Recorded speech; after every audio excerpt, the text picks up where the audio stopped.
It was a stormy night in October 2021 when Ethan Morales, a cab driver from Detroit, decided to take one last ride before heading home. The rain was relentless, heavy drops beating against the windshield like small stones. The city streets were nearly empty, just the glow of traffic lights reflecting on the wet pavement. As he drove through the dark highway leading out of town, he saw something strange up ahead. A figure standing in the rain, waving frantically for help. It was a woman.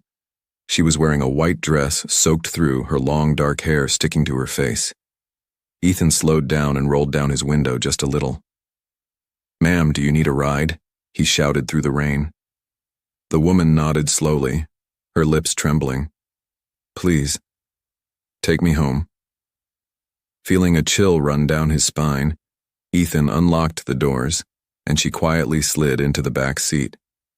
The air instantly grew colder. He glanced at her in the rearview mirror, pale face, eyes downcast, and she was dripping wet, leaving a small puddle on the seat. "Where to?" he asked. Without saying a word, she handed him a crumpled piece of paper. It had an address written in shaky handwriting, 231 Willow Street. The GPS said it was 15 minutes away, a small suburban area on the edge of the city. As he drove, Ethan tried to make conversation, but the woman stayed silent. The only sound was the rhythmic squeak of the wipers and the rumble of thunder in the distance. "Rough night, huh?" he said nervously. No answer.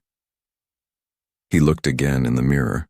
Her face was barely visible now, just a shadow in the dim light. When they reached Willow Street, Ethan parked in front of a small, old-looking house with the porch light flickering weakly. He turned around to tell her they had arrived. But the back seat was empty. His heart froze. The seat was soaked. Drops of water glistened where she had been sitting. Ethan jumped out of the car, calling out, "Miss? Hello?"